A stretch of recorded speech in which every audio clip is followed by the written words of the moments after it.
We welcome in our 1320 Kings insider and creator of the Kings Beat, James Ham, here on Dealing with KC on KIFM West Sacramento 98.5 FM, KRX QHD2 Sacramento, ESPN 1320.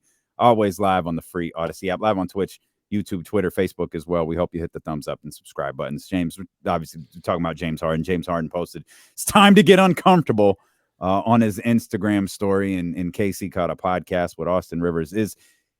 Are players, I feel like this is a yearly question, are players asking for trades bad for the league?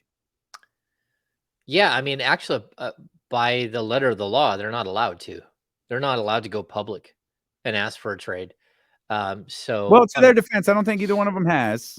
Yeah, I mean, they can go to their agent. Not very literally, neither one of them has. Yeah. So, do I think it's bad for the league? Yeah, I do, because the NBA is filled with guaranteed contracts. And that means that if you blow out your knee and can't play anymore, you still get paid. Now, there's insurance policies and stuff like that, but like it's a guaranteed contract. And so for players who just decide that they don't want to be somewhere anymore, and whatever the reason might be, I don't think it's great for the league. And, we got into a discussion yesterday on the Kings Beat podcast, me and Sean and Brendan, about, where we thought Damian Lillard would end up, whether we thought this was a good idea or not. And I feel bad for Portland, because in my opinion, Portland should go get the best package they can possibly get for Damian Lillard. And they should not worry about the fact that he's a multi-time All-Star and that he was the franchise for so many years. Like, look, those fences will be mended later. Like, you can always bring someone back in the fold later down the road. What you can't do, though, is hamstring your franchise by not only acquiescing to a trade, but allowing a player to dictate the terms of that trade. And, I can imagine that Damian Lillard wants to go to the Miami Heat because he thinks he can win a championship. He also doesn't want that team gutted. So when he gets there, that they still have an opportunity to win a championship. But that's really not the way it should go. I think it's so weird, James, because he said that during one of his podcast appearances before all of this. He said he was like, I understand, like, just because I get traded, it doesn't mean I'm going to win a title. Like, I have to be traded for somebody.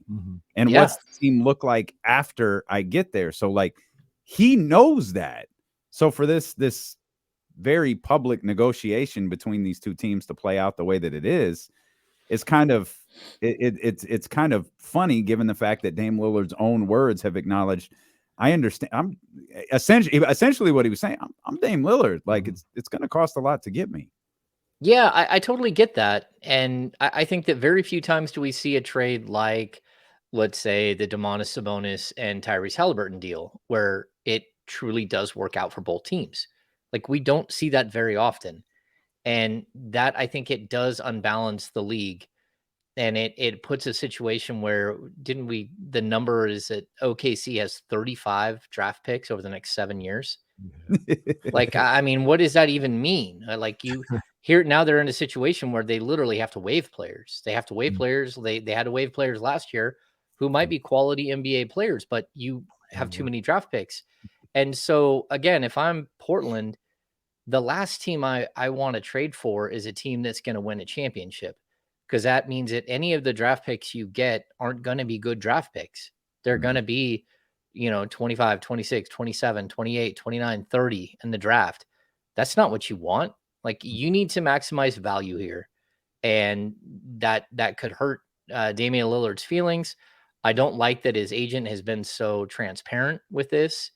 And I like Aaron Goodwin, but, like, look, you got to everyone's got to do what's best for themselves in this situation. That includes the Portland Trailblazers. Right. And you said something key right there, James, is everybody's got to do what's best for themselves. Everyone's got to look out for themselves. If I'm Damian Lillard and I don't want to go to OKC, I don't care about what Portland is getting back. I don't care about what predicament that puts them in, because you know what? If Damian Lillard wanted to stay in Portland and Portland traded him, they wouldn't care about that. They'd move him in a heartbeat. So really, it's just, in a perfect world, both sides will look out for both sides, but that's not what this is. But the problem is, it's not two-sided conversation. Mm-hmm. It's 3. Mm. And so while Dame would love to look out for Portland and Portland might love to look out for Dame, Miami doesn't give a damn about either one of them. Right. Miami's trying to win a championship. Yeah. And I think that's true for Brooklyn or New York or whoever the third party is when a team and their superstar go through a public breakup like this. And for this, it seems like for this deal to get done, Aaron Goodwin and Dame Lillard, they've got to talk to Miami and be like, yeah, I know you don't care, but to get this done, you've got to do something. Yeah. Like, you can't just give them peanuts and say, well, this isn't my problem, you guys figure it out. Well, it's becoming your problem because we can't get this deal done because you want to give them nothing. So everybody's gonna have to work together at some point. But I mean, I don't feel bad for Portland at all. This is what teams have done for years. I said the other day, for anybody. I've said this a number of different times. When a guy, and this isn't exactly the situation here right now, but when a guy like Dame Lillard signs a contract with the Portland Trailblazers, he signs a contract with the Portland Trailblazers, not Milwaukee. So when he's traded to Milwaukee, don't nobody care about that. He said, I didn't sign up for that. I signed to play with Portland, and the team didn't care. They moved him on. The only situation now is Dame got a little leverage. He's trying to use that as much as he can. But he doesn't. I think I agree.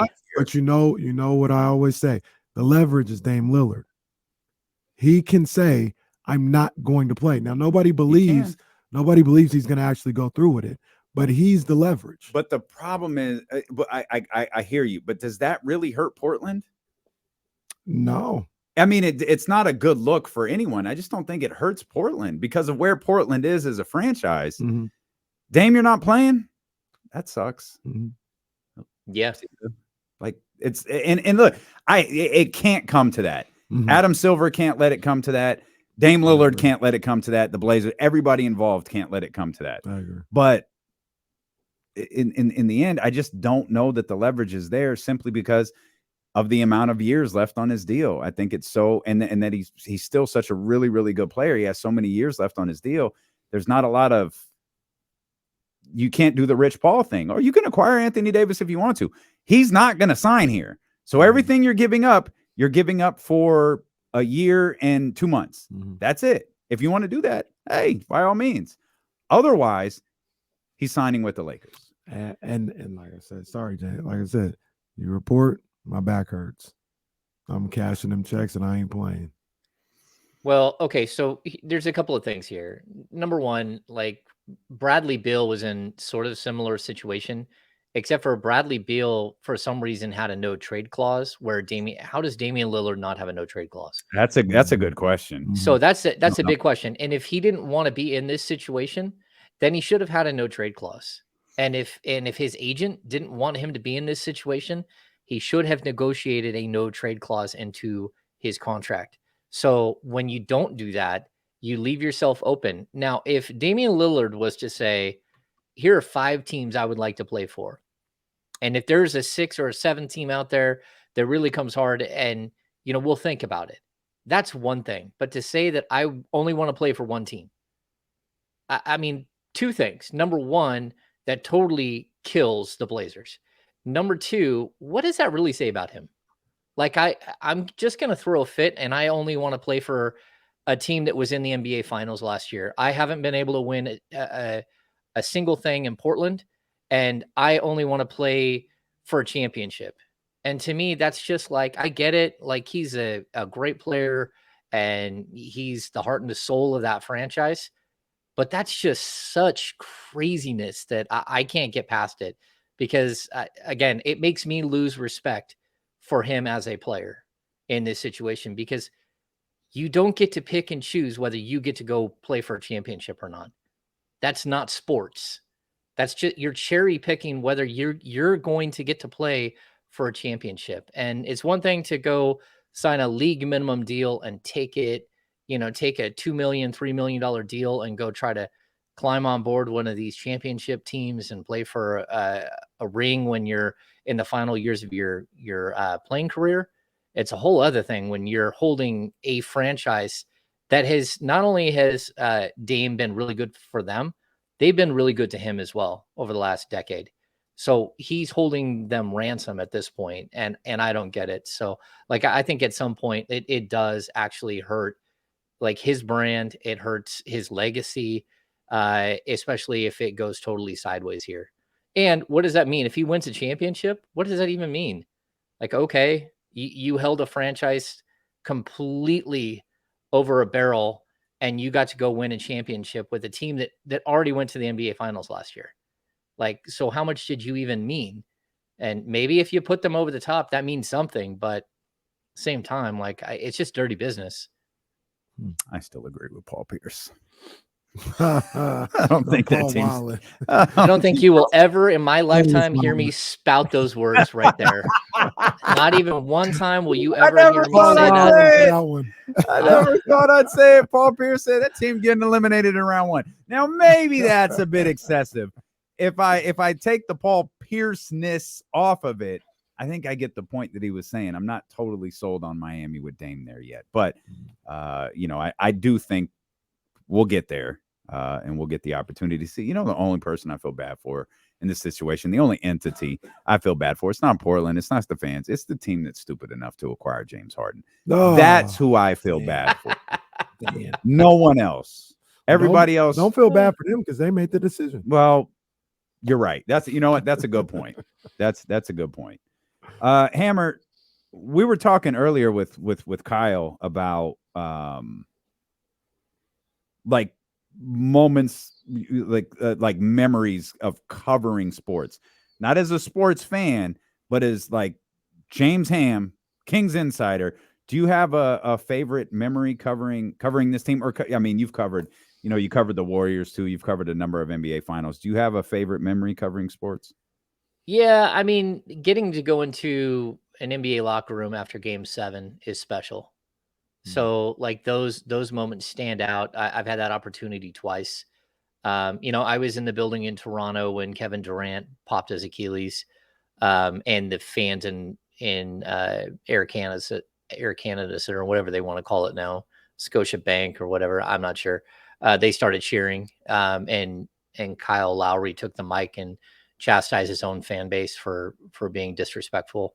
My covering the team, the Kings, the moment in my first season when Tyreek Evans won, I think it was beat Memphis with like the 60-foot heave. That ball came right at us because it used to be at Arco. If you didn't have the corner seat or the table on the bench along the front row, you sat in the second deck right behind the basket. And that ball came right at me, and I was sitting with Zach Harper, and both of us started leaning like, oh no, that's got a shot.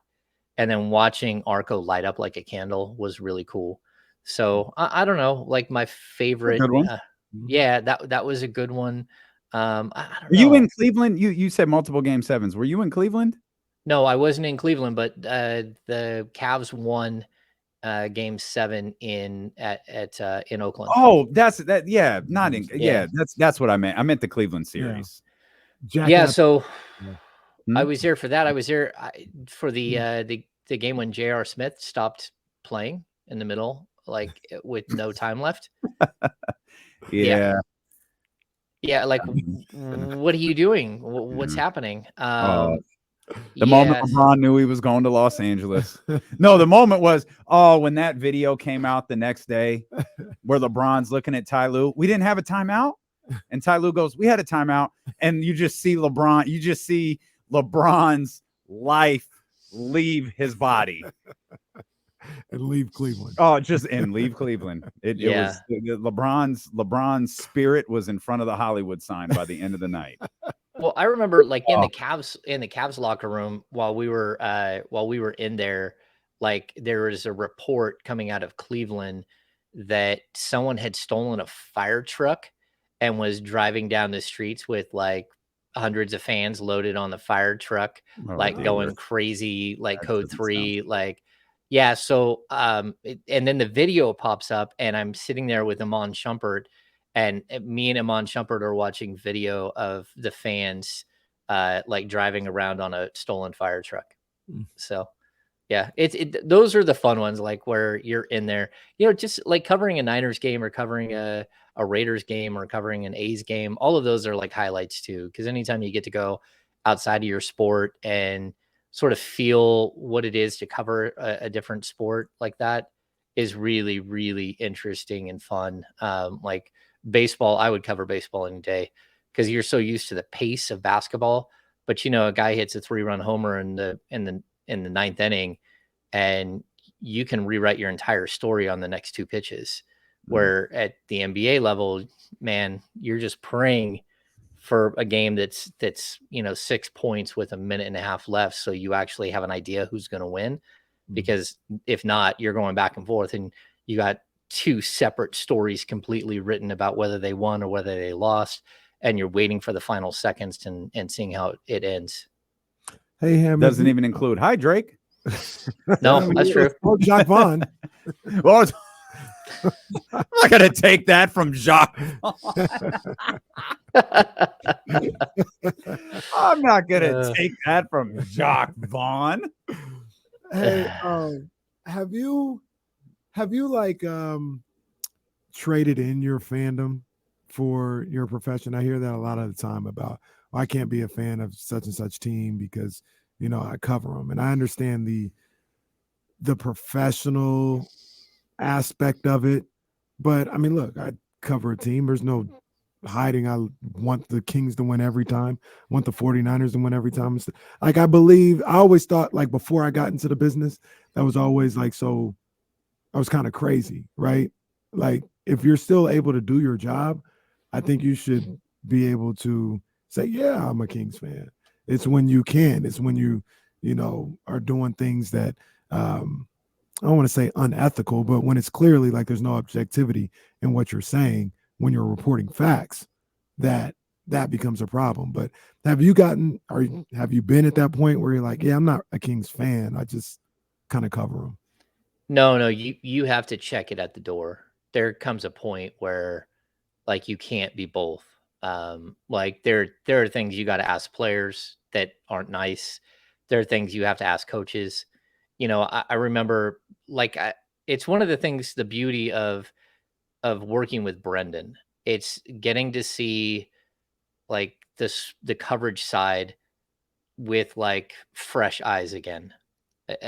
Because there are moments where, like last season, where we walked into the media room following the game where the guy threw up all over the court, and there's a delay, and more importantly, everything had spun out, and we knew that was probably Luke Walton's last game.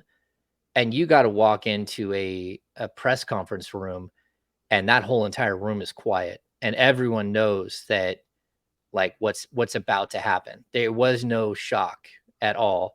And you have to be a pro, but also you got to be a veteran in those situations. And so like we're walking in, and like Brenda's like, what do I ask? And like, no, just sit this one out. We got this.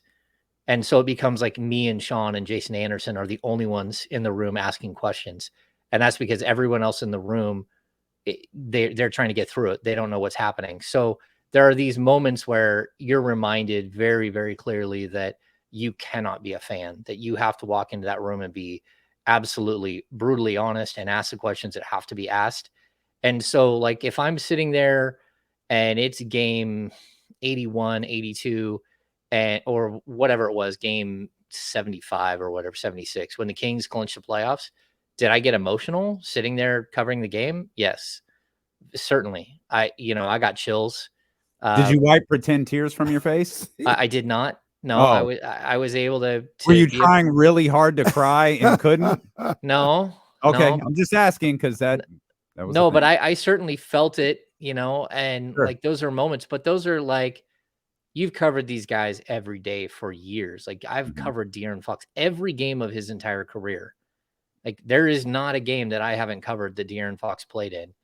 And so like when you're watching someone, you do have a sense of connection with them. And, it's kind of like when it's a little bit more like you're watching people that you respect and that you've spent time with that did find success, and you're able to, like, you can't share that success because that's not who you are and what you do, but you do get to feel the success that they're feeling, by seeing the smiles on their faces and the joy that they're feeling. So yeah, it's different, but yeah, I can still be a 49ers fan. I can still be an A's fan until they decide to move. Then I won't be a fan. But basketball is different. Like, I'm not a fan of players. I'm not a fan of a team. And that doesn't mean that I don't have a whole house full of Kings fans to live with me. But I can't be that. That's the beauty about what we do, though. Like, we Yeah. report, but we're not reporters. James is a reporter, so I kind of get, like, you take what you do, as you should, very seriously. Like, we report stuff, but we're not around those guys every day. Like, I think it's good to, obviously there's a point where you have to be media and relay information.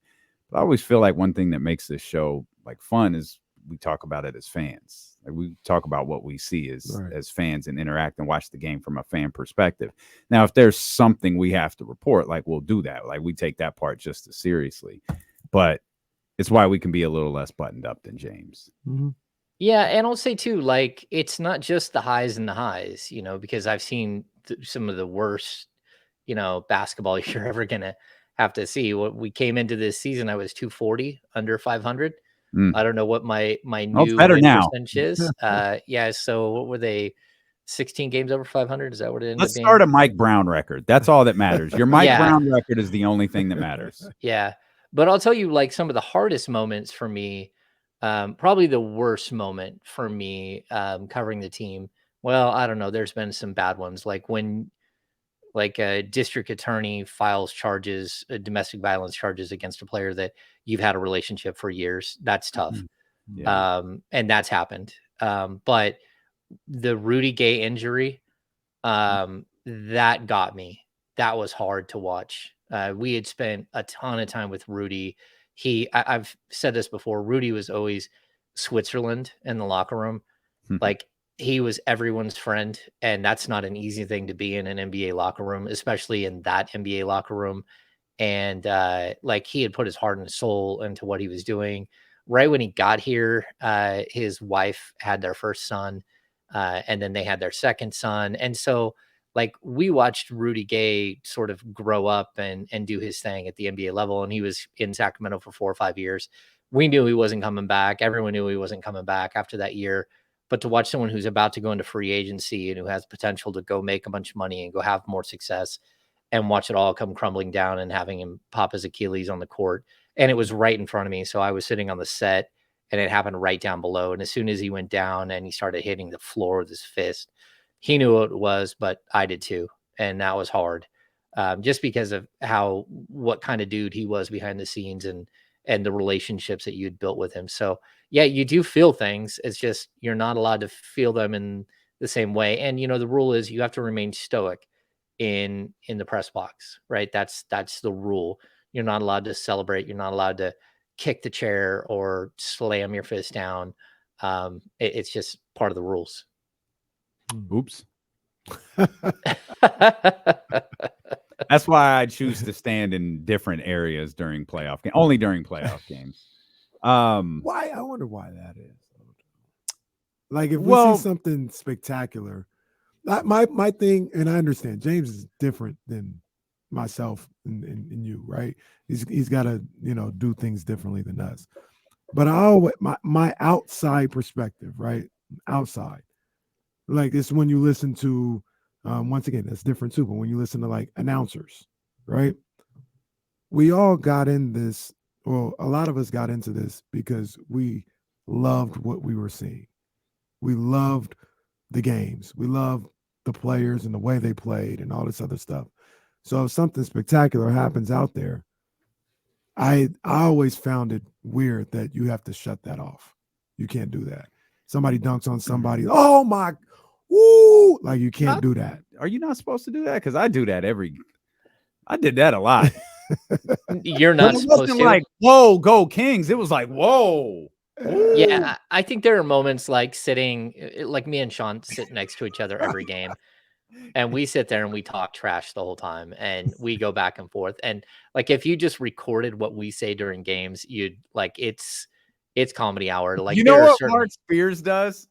Mark's got the, Mark's got the same seat every game that he attends. Yep. It's that one right at the end of the lower table. When something big happens, you know what he does? He turns around and looks at you. Yeah. He doesn't say anything. He doesn't relax. He doesn't react. He just turns around and looks you dead in your eye. Like, you saw that, right? And then goes right back to watching. I'll tell you too, like I'm probably not fun to watch a game with because it's kind of like when you're watching a movie and someone keeps talking. But like I've watched the ball leave someone's hand so many times heading towards the basket. I can tell you almost every single time whether ball's going in or not. And I'll sit there and be like, nope. Ooh, that's going down the whole game. And I'd say it the whole time. And so yeah, maybe I drive Sean crazy with that, but we have our players that, that we care for their game and players that we don't care for their game. And we, we both know whose game we like to watch and whose we don't. And we go back and forth on occasion, but if James doesn't react, Sean really doesn't react. Like, if a dunk tears down Golden One Center, Sean would be like, no, Sean, he wouldn't even do that. He would just be looking at his camera. I got it. No, I got the whole basket stanchion coming down, falling down, shattering in a million pieces. I got the whole shot. We're good. It'll be on Fox 40 tonight. That's all Sean is concerned about, making sure he's got that shot. There are moments like we definitely laugh and we have a good time while we're watching a game, but it's not game related. So like, I mean, like anytime Scott Moak says Mike Dom over the PA system, I sit there and like, I think of Moe's Tavern and Bart Simpson calling in, like so that's every time. It's just like the way it comes out. You're like, oh, that doesn't sound good. Like, the funny thing is, James texted me that one time. He texted me like a meme of Bart calling Moe's Tavern when Mike Dom was playing. And I just knew James was having fun watching this summer league game. Oh yeah, we laugh. There are inside jokes. Sean and I share ice cream, like maybe like 10 games a year. Someone behind us brings us ice cream but it's too big for one person, and we each have our side, and we share ice cream. 2 spoons or one? Oh no, we always have 2 spoons. Like, I was just making sure. I don't know. It's a sweet story. We'll come back. We'll have more fun with our Kings insider James Ham with dealing with KC return here on Sacramento Sports Leader ESPN 1320. This Chatty House has been talking about an air fryer for about an hour and 20 minutes. I don't even talk about TGI Fridays. Oh, I saw Drew Down tweeting about French fries, and I'm like, what the hell is going on? Every time Mike Dom says something, you're like, I just like in Mo's voice, you just hear it like, Mike Dom. Has anyone seen my Dom? Like, you're like, oh no.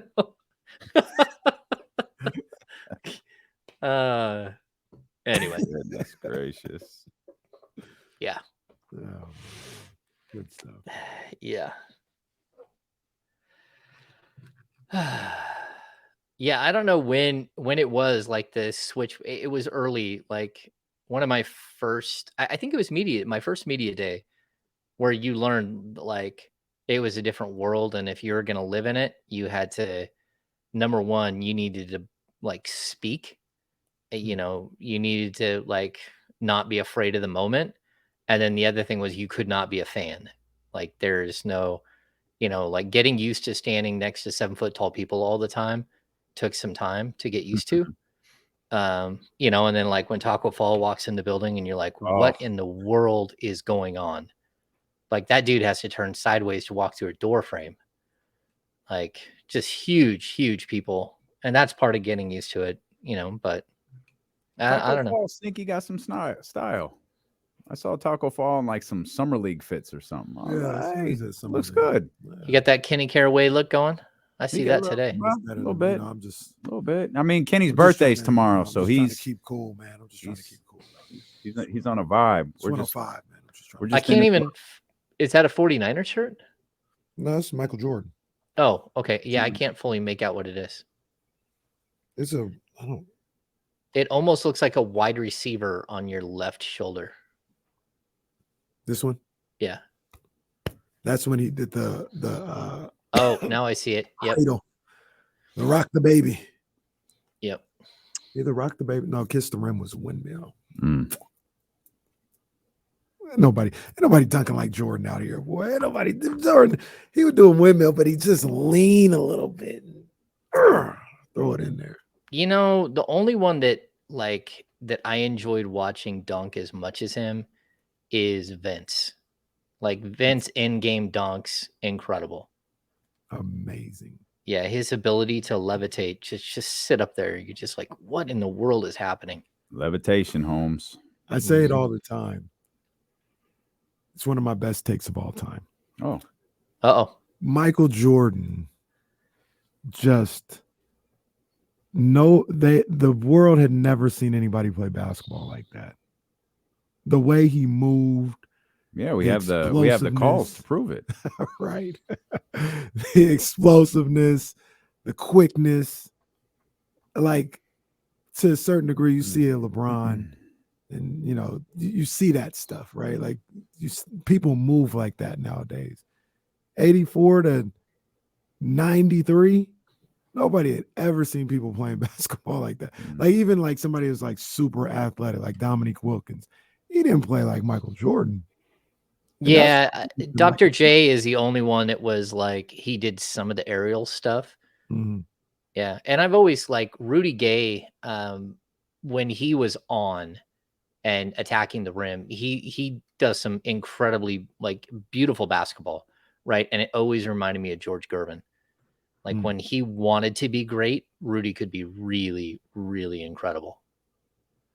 So Sean Kemp, Dr. David, Sean Kemp did not move like Michael Jordan. Because think about it, Michael Jordan could handle the rock. Michael Jordan was doing like Sean Kemp was really explosive. He was, but Jordan was explosive, and he'd handle the rock, do a fake spin, then throw it under his head, and like he was doing like what? Who is this guy? What? Who's doing this? I can understand why people were in awe because they just had never seen basketball like that before. Yeah, Sean Kemp, Amari Stoudemire, very, very similar as far as play style. Yeah. Just when they started doing their spin move, it was just like you cleared the lane.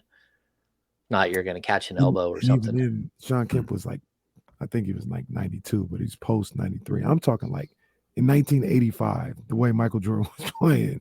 Yeah, ain't nobody seen nothing like that. Yeah. That's a great take, Kenny. Thank you. Thank you. I'll bring it up in 3 weeks. Kenny's greatest takes. Hang on, as rated by Kenny. Almost like this top 25 list. We're back here. We're back. We're back here with our 1320 Kings insider James Ham. Kenny's birthday's tomorrow. We'll celebrate. I don't think we did it. We didn't do today right. We should. That's my fault. No, we should. No. It should have been like, "This is your life." That birthday isn't even July 22nd. You said. It should have been like, "This is your life" for Kenny's 40th birthday. When's The Rock's birthday again? May 2nd. You stupid son of a bitch. Oh man, that's my favorite line of that whole god awful October or something like that. Yeah, that's my favorite line of that whole god awful segment. To which James has no clue because he did not watch wrestling in the Attitude Era. No, or in any other era for that matter. Oh no, I watched old era. Oh, that's right. You talked about this. Yes, and I used to watch the cartoon all the time. Hulk Hogan's Rockin' Wrestling. Yeah. With Uncle Phil was the Junkyard Dog. I never knew that. That's phenomenal. Uncle Phil was the Junkyard Dog. Was that during the same? I think it was a little before the All Stars. Remember, it was Bo, Wayne Gretzky, and it was before. Yeah, because this was Rockin' Wrestling era. So this was like 80, probably 85, 86. Oh, yeah. He ran for because Cyndi Lauper, I think, is on it. You know what that All-Stars cartoon was at the same time with, and they used to come on back to back. Pro Stars. Yeah. Pro Stars. Yeah. Phenomenal Pro Stars. knowledge. Yeah. Phenomenal. They had knowledge. a Pro Star cereal with Bo, Wayne Gretzky, and Jordan. Do you remember what other cartoon came on? I think right before it. What came on before Pro Stars? No. Kid and Play. Oh, the Kid and Play cartoon. That's Kid right. And Play. That's right. Yeah. All right. I can't wait for the Fox and the Ox cartoon to drop. To drop right before the little baby cartoon. Well, I don't know that we need that. The Ice Spice cartoon. I don't know that we definitely don't need that after listening to our album today. James, you should listen to Ice Spice's album this weekend. You and Mrs. Ham throw that one on when you guys are going out to dinner. She's in her mood. I'll put it on the list. Yeah. You don't have to. You definitely don't have to. You know what? Timing. The timing of the season. So many things happen this year. Yeah, obviously the beam. It all worked because the Kings won. That run series that the Kings did was really good. Yeah. Like that was such like an intimate look into this team at a time that this fan base wanted it more than ever. Like it was so many things went together, James, because we're doing this, obviously, we're doing this top 25 games of the Kings season. And I think even after the first one, it was like, I can't believe we're talking about this was like the Kings' first win. Like this is what we're talking about. We keep harping on how special this season was, but I think so many different things have gone into why this season was so special. Obviously, the winning is the most important part of it. The beam was a huge part of it, but people were really looking forward to that run episode dropping every couple of weeks, and just a great sequence of events, James, that made for an incredible season. Yeah, I mean, I kind of look at the run the same way I look at the beam. Like, it was better because they won. It was better because everything went right. Like, the Kings have tried to do that in the past, right? They've tried to do like documentary style, following the team, and capturing moments and all that stuff. And it doesn't really play all that well when the team is, going to win 30 games. And so I think that it's good that they did a great job. Mm-hmm. And like, I'm not taking anything away from it at all. But I also think that like it plays really well when it's all winning, It just like Hard Knocks is really cool through preseason. Like if you're covering the Jets in week 12 of a Hard Knock season, that would be difficult because the Jets typically burn out and don't make it. And you're watching. What I'm really hoping for this year. Yeah. Last year with the Cardinals. Yeah. So the Amazon series, right? Yeah, the Amazon series does that. It follows them during. Is that Amazon? Well, they did HBO. It was HBO. Oh, HBO did it. That's they right. did it in season. Amazon does. I think it's Amazon does the one after the season's over. Mm-hmm. They air like some sort of recap of it. Yeah. But James's point is well taken. They did stuff with the Kings. The one that always comes to mind. First of all, Stauskas is one. Second of all, well, yeah. Whoops. Second of all, who didn't they put popcorn in somebody's car? That was the Dante Green show, if I remember correctly. And I don't remember whose car it was. Was it Hassan or was it Jason Thompson? I can't remember. Well, they do that to rookies. So Dante Green and Jason Thompson came into the league together. DeMarcus Cousins, Tyreek Evans, like it had to have been one of those guys. I think they came in the league together. Maybe Dante Green was a year after. But they do that to the rookies. And like, I'm not sure why, because these guys spend so much money on their first car and it's their baby. And you never get the grease and the smell of popcorn like that out of a car ever again. I mean, like 10 years from now, you'll sell that car. Someone will find popcorn under the seat. Like, gotta sell it to a Kings fan. It's a piece of memorabilia here at this point. That's right. Put no popcorn in my car. Are you crazy? I wouldn't take. That's why I didn't join the NBA, James. I don't think I would have taken to the rookie hazing so well. The rookie hazing. I would have had a problem if Bobby Jackson put popcorn in my car. Yeah. And it wasn't a small car. It was a giant SUV full of popcorn. I know when someone brings up Tyrese Halliburton, when Tyrese was a rookie, Reese's Pieces got together with somebody on the team and they filled his car with like 1,000 pounds worth of candy, but still in the wrapper. But it was in the bag. Yeah. They didn't pull it out of the wrapper. Yep.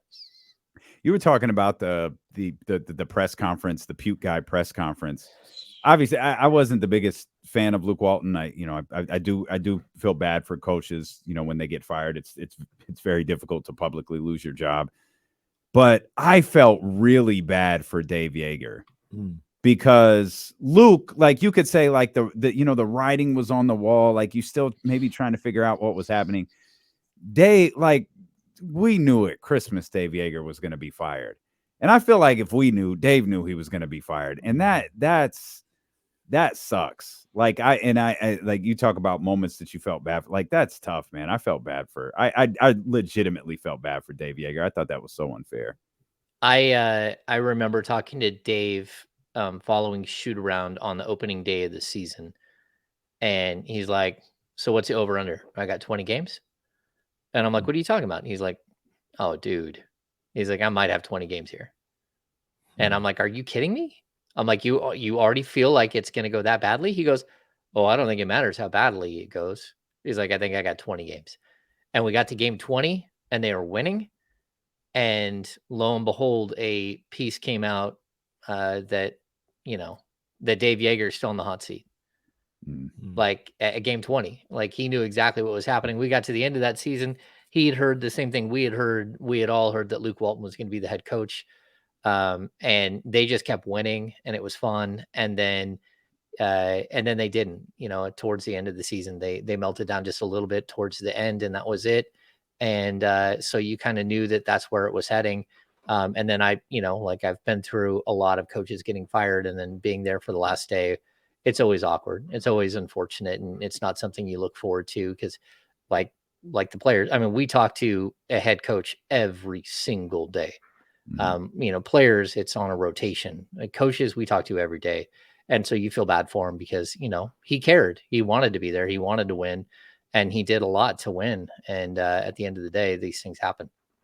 By the way, this whole story has a new dynamic to it because apparently they put popcorn in Spencer Hawes' car. Oh, well, that was a great job by they should have put dog crap in it. They should have filled Spencer's car with dog crap. Filled it with cement like they did Mr. McMahon. That's what they should have done. Pour a bunch of cement in it. Here, drive home, jackass. Now it's totally different that it's Spencer Sunflower Hawes. Seeds. Yeah. Yeah. Do whatever you want to Spencer Hawes' car. Yeah. Do whatever you want to Spencer Hawes' car now. Yeah. Call maybe just like have everyone chew on sunflower seeds and just put the shells in his car. Throw them in the car. Just throw them in the car. Spencer Hawes, the most disliked former king of all time. Yeah, I would probably say he's there. I know that there are a lot of fans that like from the 90s who didn't like Olden Polynice. Although I had a great interaction with Olden when I was young, and I've talked to Olden many times since. Like I like Olden too. He's different and he does really random things, and then he's not good to follow on Twitter at all. Kings fans hate Jason Terry, that's for sure. They boo him every time he touches the ball. And that was a weird one because, he talked trash after the Kings traded for him and then waived him and let him go sign somewhere else and play. That was a strange one. So yeah, what deal was that again? Do you remember? What was the Spencer? Not the Spencer Hawes deal, the Jason Terry. Because I remember that. And Jason Terry's not coming here. And then it's like, he's in a long popping off at the mouth. Like, what the hell is wrong with you? Yeah, he's in a long line of players during that era that got traded to the Kings just to reach the salary minimum. So Marquise Daniels, Sam Cassell, Larry Hughes. Larry Hughes got traded to the Kings and never showed up. And then there was like a bunch of mess after that with Larry Hughes that I think didn't get let go forever. Like people held grudges and weird stuff, even though Larry never even had to show up. He had a wrist injury. Marquise Daniels had trashed his neck and never was able to play again, and was traded to the Kings as an injured player. People bring up in the chat here, James Johnson. James Johnson, I think everyone was kind of ambivalent about James Johnson until he showed up wearing his Seattle Supersonics hat during the relocation attempts. Yeah. That was not good. But I mean, I think it was on par for the person that we had been around in the locker room and stuff. So yeah, I mean, like, look, Kings fans are very vocal, and when they don't like someone, they let them hear it. And I think we'll hear that for a while. Even I was surprised that Buddy Hield got so many boos. Maybe not. Yeah. I was surprised too. I felt like Marvin was gonna get it. Yeah. I didn't think it was gonna do Buddy like that, especially with Tyrese there. They was on Buddy's head. Oh man. They was on Buddy's head. So the whole time I was laughing because we bring up OP, and I'm sure you guys have seen this, you remember this. Do you remember when OP came back with the Sonics and Peja hit a game tying 3, but it like bounced up and down and didn't look like it was going in. And when it bounced off the rim, OP turns to the crowd and starts giving the DX sign. It goes in. Hold on. I think I'm doing my best Dame right here. I got it. Let me see if we can pull this. There you go. We're cooking. We're cooking. Man, can I go full screen? You can go full screen. Click back to your. So, you got sorry it. for the radio, but go watch the stream. This is hilarious. The game 91-88, as you see, and OP is going to be under the basket. There's Vlade. There's Peja. Look, OP.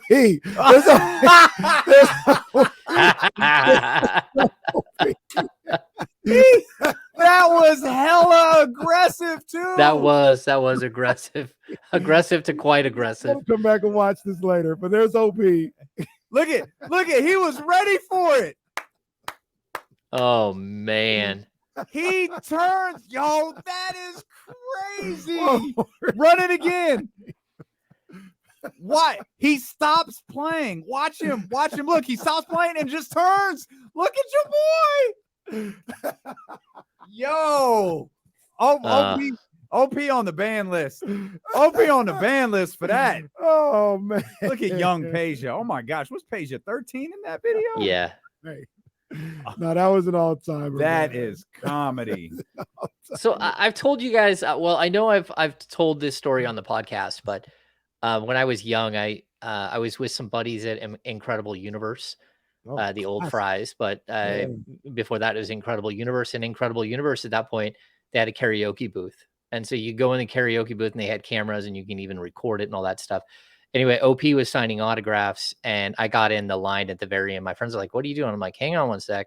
So I get all the way up, and I'm like, "Hey, man, I don't really need your autograph, but will you sing in the karaoke booth with us?"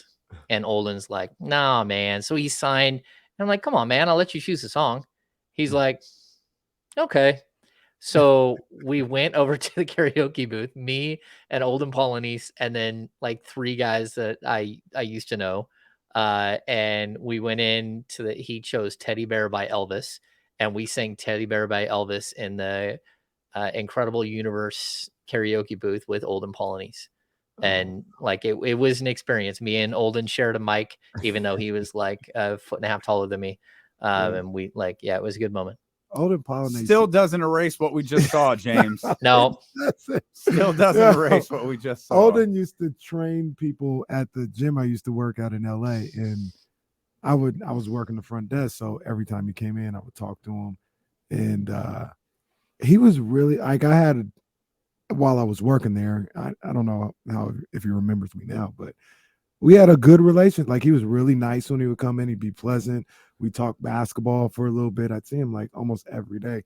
He's like really nice. So that's why it always trips me out because that's not the first time I heard that, James, that like OP isn't liked by a lot of people here. It's like, damn, like really, like OP's really nice. Him and Marty McNeil used to have screaming matches from like before my time, but like they would have screaming matches. And then there was a point where Olden wouldn't talk to Marty for like a month or two.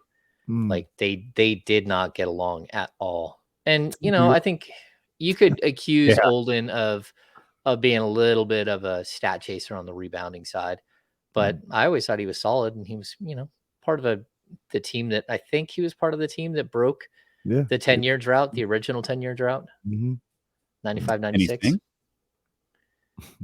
Yeah, he could sing. Yeah. The other three guys that were with us, they couldn't sing, so it was good they were on the other mic. The two of us, we were pretty good. Yeah. Incredible universe. That was that's place. pretty wild. Incredible universe. That's a reference right there. Yeah.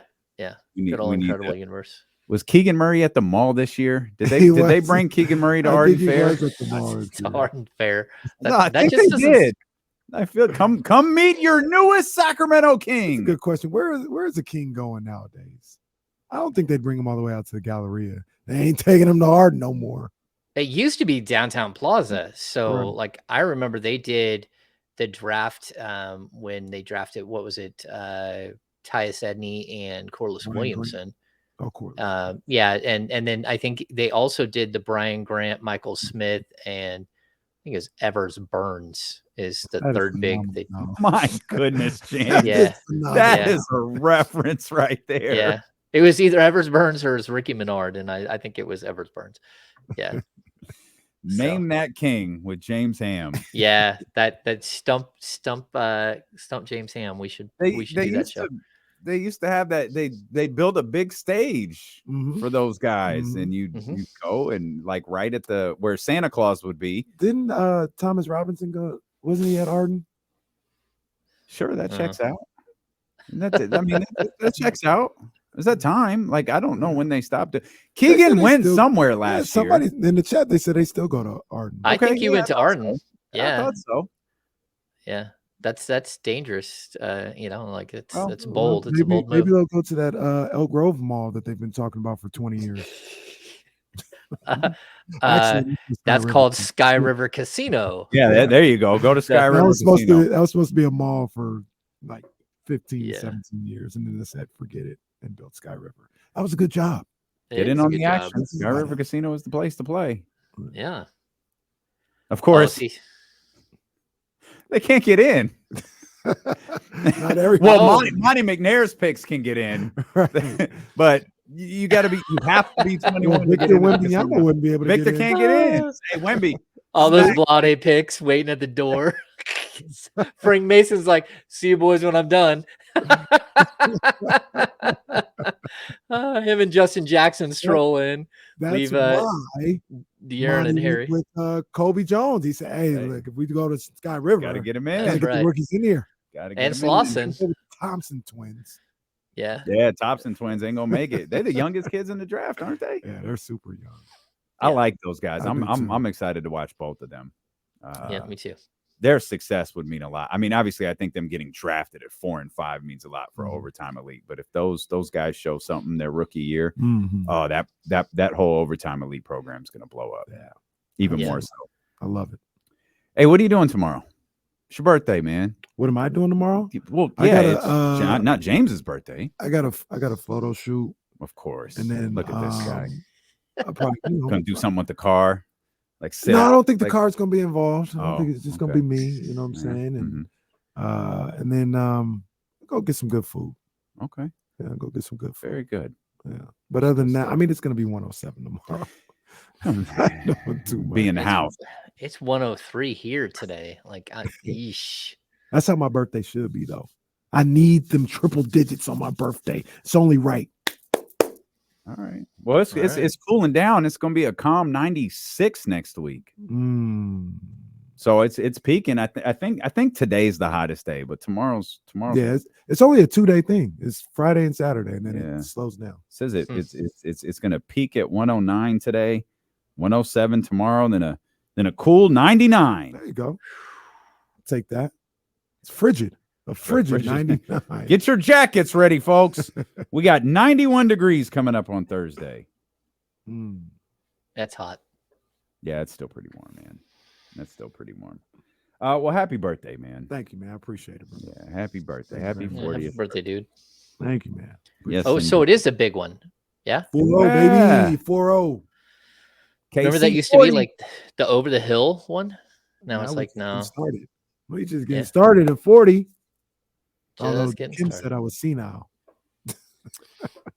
Well, I don't. I Well, chuckle no, at that one. it's more you only forget things that you want to forget. It's what Jazz tells you, right? Well, You only forget things you want to forget. I don't forget OP telling the King's Crown. Didn't forget that. Didn't forget that.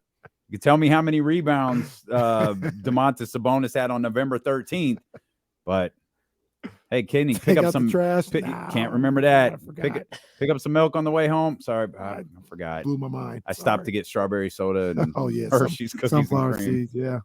Subscribe to the King's Beat wherever you get podcasts from. Head over to thekingsbeat.com. You can become a premium subscriber over there as well.